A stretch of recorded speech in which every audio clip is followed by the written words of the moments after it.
ever asked yourself what network marketing is all about? And what is the truth behind network marketing? Is it MLM, direct selling, a pyramid scheme, a form of franchising, an affiliate marketing program, or just a combo of all the above? Confused? Bemused? Enthused? You well might be excused. Not being funny, but if you were considering a career in network marketing, wouldn't these questions be relevant? Wouldn't you want a bit of background, the lowdown? Because understanding the evolution of network marketing, its history, where it came from, and where it's going, are fundamental to achieving network success. So whether you're a history buff or not, if you learn a bit of background and you have the knowledge, you have perspective. And if you have perspective, you have the power to make the right choice. Because the wrong choice could be the wrong choice. So let's take a closer look. The North American notion of direct selling can be traced back to the 1600s. Voyagers establishing fur trading routes and posts on behalf of the Hudson Bay Company. In New England in the mid-1700s began the phenomena of the Yankee peddler, in which the peddlers would travel in their cart home to home through the countryside selling their wares. The number of salespeople began to grow rapidly in the United States, starting in the late 1800s. 1861, 1,000 salespeople.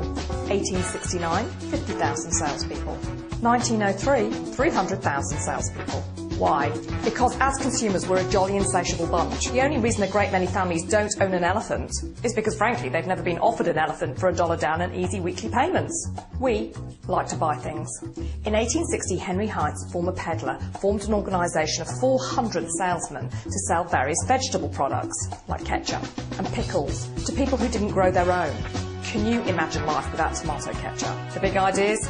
Never seem like big ideas at first, do they? Round about the same time, another peddler called Asa Candler built a sales force selling Coca-Cola syrup to restaurants after buying the formula from a pharmacist called John Pemberton in 1886. Out of these organisations came companies that allowed their salespeople to have their own business.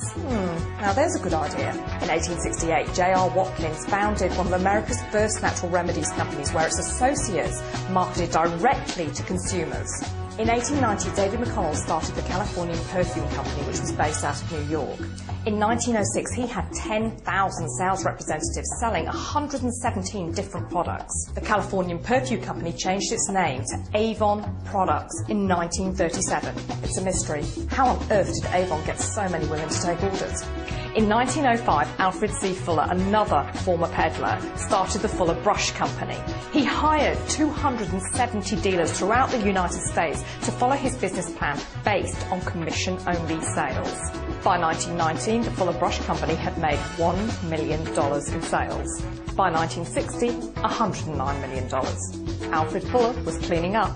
The early 1900s also saw the emergence of vacuum cleaner companies and encyclopedia companies like Electrolux, World Book and Britannica. The dawn of a new age in direct sales had truly arrived. In 1931, Frank Stanley Beveridge, who was the former VP of sales for the Fuller Brush Company, started Stanley Home Products. He was very influenced by the economic hardships of the Great Depression. Frank had envisioned this opportunity for people to start their own business with minimal investment, selling products that people use every day. Frank's dealers started doing presentations to clubs and organisations rather than individuals so that they could increase sales volume and maximise the sales presentation. This concept was taken into homes by having the homeowners invite their friends and family over. And the party plan was born. Frank, you party animal, you. In 1934, Carl Remborg started the Californian Vitamin Corporation, and in 1939, the company changed its name to Nutrilite Products Company Incorporated. And in 1945, Nutrilite created the first documented MLM compensation plan. Once the distributor proved he could get customers, he was promoted and allowed to find other distributors and train them to get customers. As an incentive to train his distributors really well, once his distributors had amassed 150 customers, then he received an additional 2% on his total sales volume. In 1945, Earl Tupper developed a line of lightweight, flexible plastic containers with tight sealing lids. he realised the products needed some demonstration. He teamed up with Brownie Wise, a former Stanley Products distributor, and formed the Tupperware Party Plan, now a worldwide billion-dollar company operating in 40 countries.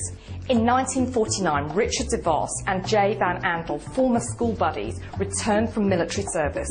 After a very brief time with Nutrilite in 1959, the two abandoned ship and formed the Amway Corporation. And in 1972, Amway acquired Nutrilite. Nice.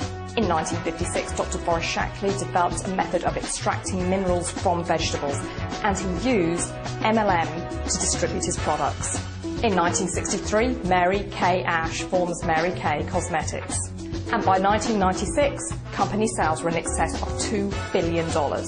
In 1975, the Federal Trade Commission filed a suit against the Amway Corporation as they said they were operating a pyramid scheme.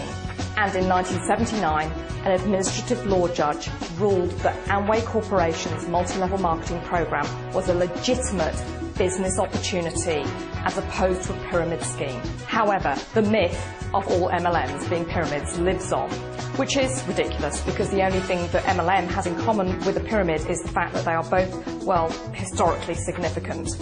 And that's about it. Regardless, the term network marketing was finally coined to get away from the stigma of MLM. And today, globally today, corporations have concluded that network marketing offers many advantages. Pretty soon, telecommunications companies, travel companies, satellite providers, financial services companies, and many other industries joined the party. And today, there are literally thousands of network marketing-based companies operating throughout the world.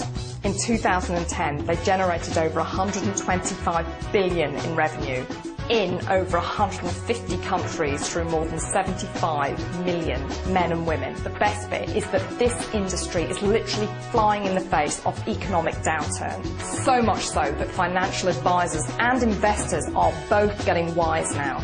Sequoia Capital Investors just invested in a jewellery and accessories network marketing company. Why is that significant?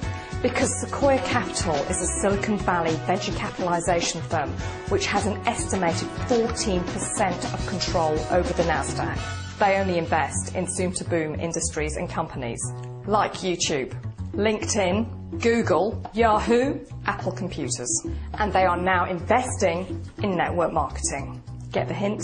Fully proven, network marketing is also now the preferred distribution method of a lot of very well-known business people and authors who are personally lending their public endorsement to the industry. People like Brian Tracy, Stephen Covey, Robert Kiyosaki, Paul Zane Pilzer, Jim Rohn, Donald Trump, Richard Branson, and Warren Buffett. They are all openly talking about the merits of this industry. They're investing in it and they're encouraging people to consider it. More than 12 million jobs have been eliminated from the US economy since December 2007. Paul Zane Pilzer, who is a best-selling author on economics, says this: "The question lies not in economic recovery, but in employment recovery. We have a massive social problem. What are we going to do with 30 million people now permanently unemployed in the States, let alone the global numbers? Network marketing is possibly the best answer we have for a shrinking job market, just as Frank Stanley had envisioned all of those years ago during the Great Depression." So there you have it, we've come full circle. So now let me ask you this question. Do you still feel that there is a reason to feel embarrassed to admit that you're involved with or considering getting involved with network marketing? Or are you concluding, like these top businessmen and heavy-duty investors, that network marketing is an avenue of wealth building that requires further investigation? Donald Trump said that this is one of the oldest and most respected business models on the planet that has stood the test of time. Honestly, how many other industries can you say that about? If you think long enough, you'll know the answer. In the meantime, if you would like an absolutely free report on the fantastic future of network marketing, then click the link below this video for an instant download or go to Fantastic Future of Network Marketing.